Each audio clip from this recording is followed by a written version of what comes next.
So I guess to start off, how are you enjoying this tour with Gorillaz so far? It's an honor, and we're super stoked to be on a bill or opening up for like one of the sickest bands. I mean, like they're creative geniuses. You know what I mean? So we're just happy to be a part of history. That's good. So how did it come about for you guys? Did they ask you to join up, or? I think we went out. We I don't know. How did it come? How did it come about? I think they asked. Yeah. Very cool. Yes. Yeah, I believe. But it's it's the Gorillaz, man. Whether they asked or we went out and cornered Damien in a club and told him, hey, Yeah, we can kid, be on it. yeah. Either way, we're just it's a pleasure and it's a full-on honor to be a part of it. It's fun, and I'm really gonna hurt when the last day hits. So how long are you guys out on this run? November. First week in November. So are there any cities you're really especially looking forward to visiting? No, all of them. Yeah. So no city's got crazier fans. Have you than the seen other. that show? Yeah, we were just in there. Oh, they're performing now? Yeah, we were Yeah. just there. Oh, Yeah. God. Wow. I was 6th row. No, listen. Their show is so ill. Yeah. Wow. Ugh. It's an honor. So can you fill us in what's been going on with N.E.R.D these days? I know the new album's about to drop on the 2nd of November, right? Yeah. Finally. Besides doing promotional stuff, we just shot a video for the up-and-coming second single off of the N.E.R.D album called Hypnotize You. Okay. That's the one with Daft Punk, right? Right. Okay. Paul Hunter directed the video. We shot it in Miami, and I think it's pretty interesting. You should elaborate on it. Yeah, I mean, well, we just want you to see it. It's super sexy. It's haunting and sexy, It's one of those things. But the album itself is like this vintage collection of just sounds and feelings, textures. But it's timeless at the same time because we did it here this year. But it just feels like the future of like flowers and colors and fuzzy amps and Well, that's what guitars. I was reading, drums. like where they said, where you had said in another interview that this album was based more on feelings Yeah. than some of your previous albums. Yeah. It's very, very America, the group. Very Okay. Crosby, Stills and Nash. Very Doors. Definitely has that vintage feeling. But at the same time, it's kind of timeless because we're talking about like just today, talking about the future. So I know this is like a really hard question usually, but do you have like a standout track on the new album that maybe has a special place in either one of your hearts? No, actually, well, I think Victory is a track that I like really connect with. It's like the concept of the record is, how you want something so bad, like you want to succeed. And it's like pretty much like the soundtrack to, every graduation, every high school or college graduation. It's almost like a milestone kind of thing. Absolutely. So, that song really resonates with me. Cool.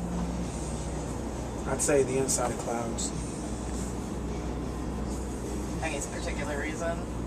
It just feels like you just gotta hear it, man. It's just so like heavenly, lush. I love the chords, and I feel like lush, string parts and horn parts. It's a mood. So how gratifying is it for you as artists when a fan comes up and says, your music has helped me through this situation or has, changed my life in some kind of way? Like, what's the reaction like to that? There's no better feeling than that. To know that you put your blood, sweat, and tears into a project for, 6 months to a year or plus, and, it helped a person through, like, a happy moment or a difficult moment or, like, a long excursion from the east to west coast. I mean, like, it's the ultimate, like, the mission was accomplished. So music is looked at as a universal language that, everyone can speak and understand on some level, even if we all take different things away from it. What do you hope that your music says?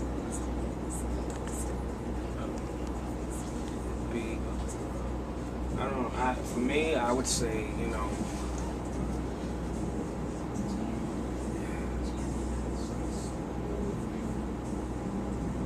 it's okay to be, creative and be unafraid and, be different. I agree.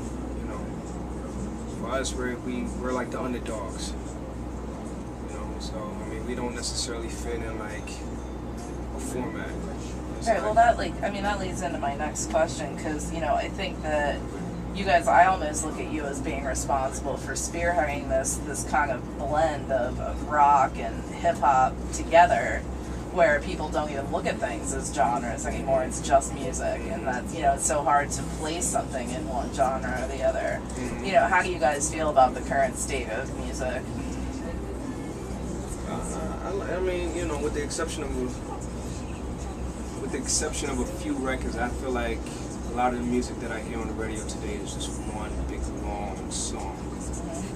It just all sounds the same. It's like one big 3-hour record. Yeah. So, I mean, but again, let me be clear, with the exception of a few records. Right. So, yeah, that's just my opinion. I mean, I think Lauren can attest with me here too, with what comes across our desk at work a lot for like the review pile and things. It's kind of like, oh, well, who is this? Like take notes and try and figure it out. So, where do you hope to see the future of music going? Just doing what we feel. Well, the overall music, the state, the industry. Mm-hmm. I never thought that I would see CDs like sold on little credit card size things, and nobody looks at liner notes and album artwork and things like that. I don't mind that so much of like the quality. Mm-hmm. I just don't feel like the quality is there. I feel like, the bar has been lowered. It's never Let me ask you a question. Why don't you like being on camera? Me? Yeah. I don't know. I'm self-conscious. You're a star. Thank Trust you. me. You should just think about what I'm saying. Okay. This is what I do. I'm a musician. Mm-hmm. I'm a producer, and my job is to spot talent when I see it. You're definitely a star, and I think you'd have one of the most compelling, shows talking to artists about music. Really? Yeah, I think. Wow, you should no really, one has ever told me that before. because I'm like seeing the way that you're interacting with him. Oh. And he's like, what do you mean? Such and such. You're like, yeah. Because what you embody what most people think and feel. And I don't know that there's too many people that are giving those type of interviews. Like when they give you interviews, it always feels like it's on MTV. You know what or it is? BET. She's speaking for her 2 million viewers. Right. I am. Yeah. Because when you said, you said she can attest, and then you say, we get some music across our desk, and I'm like, what is this? Okay, let's try to figure it out. Yeah. That needs to be brought to fruition. And not because I'm a producer at the end of the day, and I love N.E.R.D, and that's like where my heart is at. Because N.E.R.D is who we are. Neptunes is what we do. Okay. Right? So I'm speaking as an individual and not like an archetype of a person with an occupation as a producer. I was, but now I'm telling you, Yeah. like, as a regular person who likes music, this is the type of interview that we need. And you're probably doing yourself a disservice by not being on camera when you do it, because you give a really compelling interview, and quite honestly, I've never really met anybody like you that kind of has like this kind of like real true sense of, you know, it's a wonderful balance of like journalism meets the everydayer. That's what it's all about. Thank you. I And really appreciate that. that's why, like, you know, that's why the iPod is what it is. It's because it meets the needs of the lifestyle of the everydayer. And that's why all the other MP3s, they fall below and they all fight for that bottom dollar. Meanwhile, Jobs has just got it on lock. I mean, he has single-handedly just yanked the rug under the music industry, because now they can no longer sell a single for more than $1. Very true. And that was always too cheap. So he's just single-handedly, because people were stealing the music, right? But he's figured out a way to regulate it and make people respect it. Respect buying a single. And his chart shows people how it works, because he never forgot. And that's what I feel like the media's kind of lost track of it, because there's not too many, like, there's not, like, you want a TRL show. You know, you really want that. You really want that excitement for music, but like the ratings of today and the way people have things set up sometimes doesn't support it as much. But I think the MTV is going to bring it back. That's going to be a great thing. I really hope so. Right? I really But we do. need that. We need to be able to feel like someone speaks for us. Now, as a producer speaking, and with my business hat on, you should figure it out. You have 2 million viewers. You have a ready-built platform. I'm sure you have cable access here in Philadelphia. I take advantage of that too, in terms of showing it. And I get involved really soon, because I feel like you're a star, and I feel like, you know, it's called Pop Culture Madness. Mm-hmm. Yeah? Yeah, it's super cool. You guys, 2 million viewers are great. 2 million uniques is what you're saying, right? Yeah. Yeah, it's great. You have 20 million waiting on you. Remember I told you. I will. I hope I can find them. I'm serious, and I don't want do. you to go like doctor up and go, you know, dress a different way and go turn into something else. That's not the real shit. The real shit is the 3 women that were waiting on this bus for us and came in here to do this fucking interview. That's the real shit. That's the real tangible shit. I feel like I can go over your house and ask you, like, you know, are we ordering pizza later? What are we going to talk about? I feel like I can talk to you and have an intelligent conversation with you about, like, John Fogerty and, like, Creedence Clearwater Revival. And at the same time, I can have a very educated conversation with you about Kanye and Drake and, like, and what Gucci Mane means to the business and what Justin Bieber means to the business. That's tough. Can't find that in a lot of people. So I know we have an interview to do, but I just wanted to just tell you that you got my vote. Thank you. I appreciate Well, that. we do this from the heart. What you said. Thank you. Talent begets talent. Okay, should we jump back into this? Sure. Alright, where was I? I have a question. I know that, you know, collaborations that you guys have done, you know, I mean, you've worked with a ton of people. Is there anybody that whose music you would love to get your hands on Prince. and work with? I know it'll never happen, but Prince. Don't say never. We'll see. Also, I was wondering if is there any. I know that you the new album is called Nothing. Is there any significance behind the title? Yeah, because we had worked on a big body of work before. We experimented with this girl, Rhea. The music was good, but we felt like it was good. But good isn't good enough. We wanted, like, timeless. And so we scrapped everything and started with nothing. And then at the end of the day, what are we without women? Nothing. And what was before the Big Bang? Nothing. So. That's very philosophical. Well, yeah. I think the Buddhists say that state of nirvana starts with nothingness. So for us, we felt like it was a wonderful place to start. You know, started the first album, it was called In Search Of. So the fourth, it's only right to go back to nothing. It's a reset button. Well, that's cool. I'm glad to hear you dropped the Buddhist reference too, because Nietzsche and Daishonin Buddhism, it's like I've studied so much of it, and like they say the same thing. So Yeah. definitely cool. Thank you. So I know that skate culture has always kind of been this inspiration with you guys. What are some other early inspirations? You know, how did you ever decide to bring this fusion together? Because even watching you guys on stage, it's just this fusion of everything coming together. It just flows so wonderfully. I think I blame high school actually. I blame the different encounters we had in high school. I mean, we weren't just the type of guys that hang out with one circle. Like, we interacted with everyone. Oh, okay. So, and they, interacting with different people in high school, they exposed us to a lot of different things that we didn't know about. And, during that time, going home and watching videos at 5 o'clock was the highlight of the day. I wish we could still do that. Yeah. So, I mean, MTV had, MTV Raps, and, they had Headbangers Ball, and, you would see, like, the sickest, rap video, and then you would see the illest rock video. And, I mean, it was, you just couldn't deny it if if you really truly appreciated art at that time. So.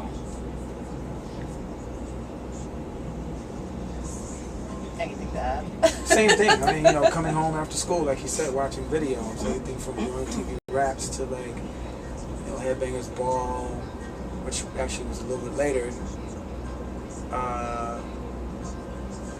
Paulie's Shore Show, and just like all that stuff, man. Like, I miss TV on MTV. That was music TV. So. That's true. Mm-hmm. What was the video channel that came on? The Box. The Box.